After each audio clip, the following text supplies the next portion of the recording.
अस्सलाम वालेकुम नाज़रीन, मैं हूं आपका होस्ट कामरान शहज़ाद और आज मैं आपकी खिदमत में हाज़िर हुआ हूं एक नए व्लॉग के साथ। तो आज का व्लॉग करते हैं जी शुरू इस दुआ के साथ, आप जहां भी हों खुश हों और खुशियां बांटें।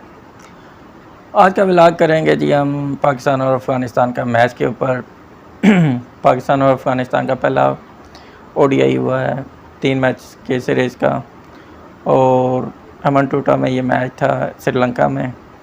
जैसा कि दुनिया जानती है कि जी हम पाकिस्तान की स्ट्रेंथ फास्ट बॉलिंग है, और फास्ट बॉलिंग ने ही एग्जैक्टली आज वो किया जिसकी पाकिस्तान के फास्ट बॉलर से उम्मीद की जा रही थी।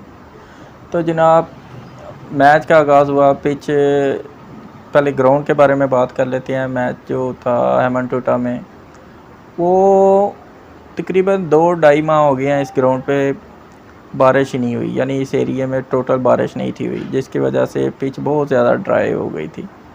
और रही सही कसर अफ़गानिस्तान के क्रिकेट बोर्ड ने पूरी कर दी कि वो जो ग्रास थी, जो भी कुछ था उस पर उन्होंने टोटली वॉश करवा दिया, साफ़ करवा दिया।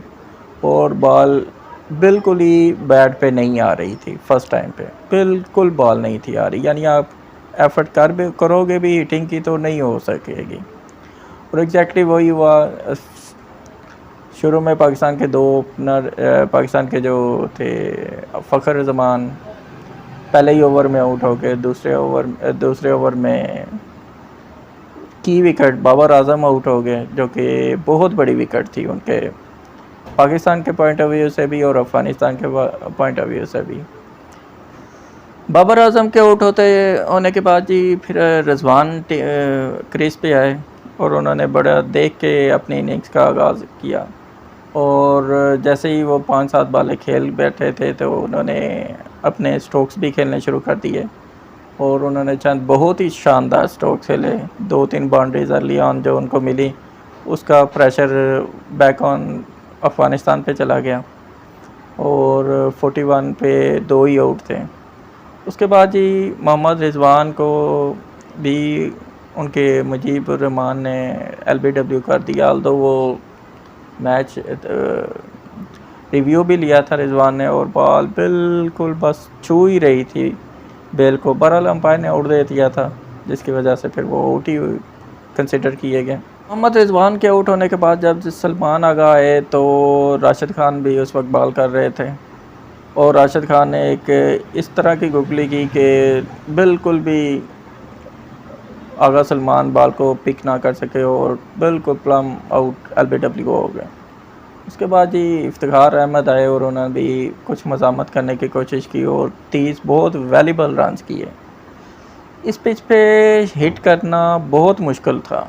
बॉल इतनी ज़्यादा पड़ के स्लो हो जाती थी कि आप बैट पे आप हिट कर ही नहीं थे सकते। इस पूरे मैच में कोई 6 नहीं लगा, और 4 चौके भी बहुत कम लगे हैं, और वो भी अगर लगे हैं तो बैक साइड पे लगे हैं।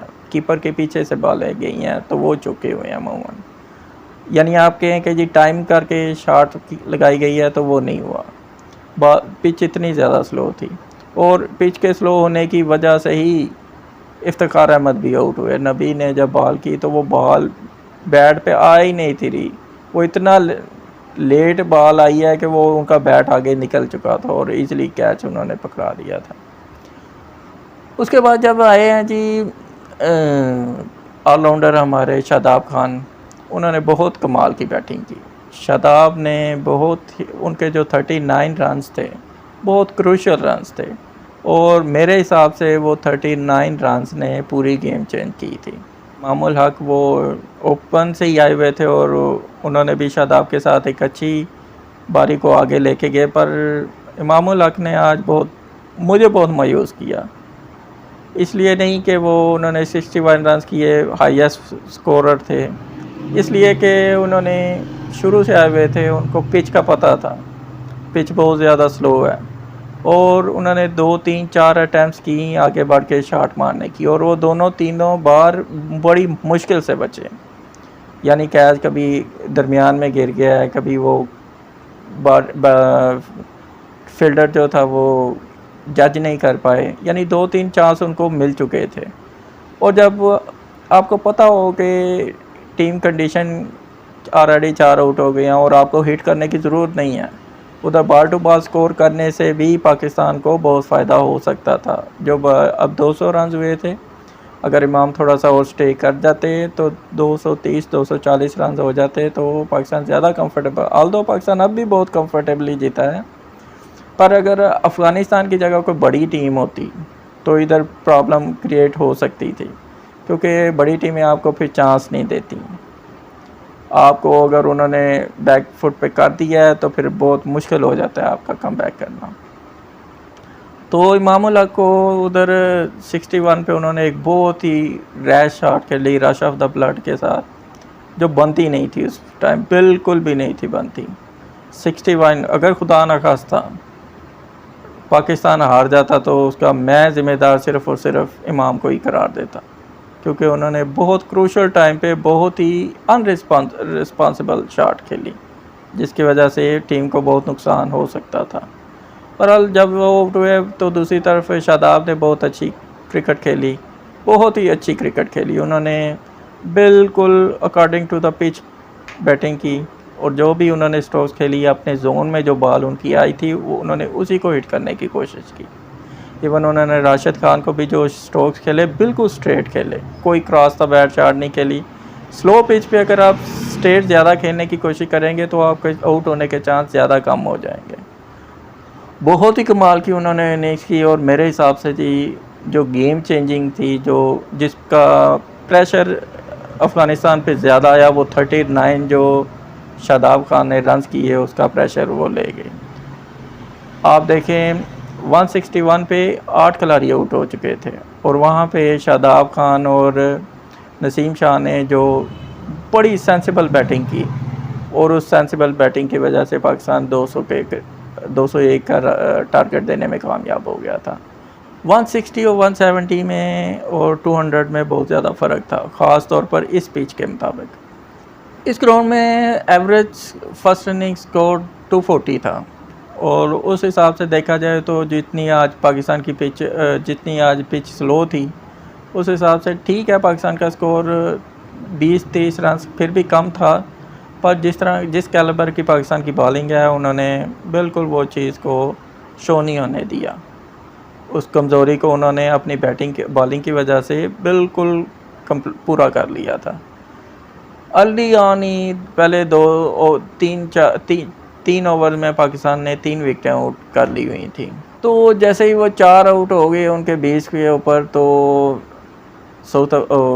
अफ़गानिस्तान के लिए कम बैक करना नेक्स्ट टू इम्पॉसिबल हो गया था। ऑल्दो उनके की प्लेयर मोहम्मद नबी पिच पे थे, पर इतने प्रेशर में बहुत मुश्किल हो जाता है खेलना, और ख़ास तौर पर तब जब पाकिस्तान के फास्ट बॉलर पूरी तरीके से हावी हुए हों।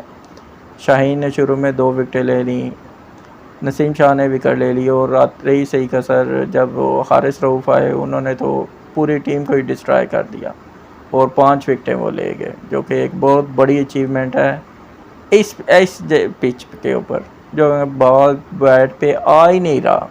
उस पिच पे जो स्पिनर्स का खौफ दबदबा छाया हुआ था फर्स्ट इनिंग्स में, और सेकंड इनिंग्स में इस तरह की आउटस्टैंडिंग बॉलिंग कर देना बहुत बड़ी बात है। ये अफ़गानिस्तान आगे थी इसकी वजह से नहीं, अफ़गानिस्तान इसलिए फेवरेट था कि 200 स्कोर का प्रेशर नहीं होता, और उस प्रेशर को मेंटेन करने वाला कौन? Pakistan fast bowler. पाकिस्तान की फास्ट बॉलिंग जनाब दुनिया में इसी वजह से मशहूर है कि ये कोई भी टारगेट हो, जो टीम होती है चेजिंग टीम, वो ईज़िली नहीं कर सकती, और उसका आज एग्जांपल हमें भी मिल चुकी है। और 59 पे अफ़गानिस्तान को ऑल आउट कर दिया पाकिस्तान के बॉलर्स ने, और पाकिस्तान कम्प्रीहेंसिवली 142 के बिग मार्जिन से पाकिस्तान में ये मैच जीता है। लेट्स होप जी जिस तरह पाकिस्तान आज खेला है अगले 2 मैच भी इसी तरीके से खेले और परफॉर्मेंस दे। पाकिस्तान की बैटिंग कुछ इसलिए भी ना क्लिक कर सकी कि पाकिस्तान ओडीआई जो मैच था बहुत अरसे बाद खेल रहा था, जिसकी वजह से कुछ रनिंग में आने के में टाइम लगता है, तो इंशाल्लाह आप दूसरे और तीसरे मैच में पाकिस्तान की बैटिंग को एक इम्प्रूव बैटिंग देखेंगे। तो ये था जी हमारा आज का व्लॉग। उम्मीद है आपको पसंद आएगा। अगर पसंद आए तो प्लीज़ इसे लाइक, शेयर और कमेंट ज़रूर करें और मुझे अपनी कीमती राय से ज़रूर आगाह कीजिएगा। इस दुआ के साथ कि आप जहाँ भी हों खुश हों और खुशियाँ बाँटें, व्लॉग का इख्तिताम करते हैं। शुक्रिया। अल्लाह हाफ़िज़।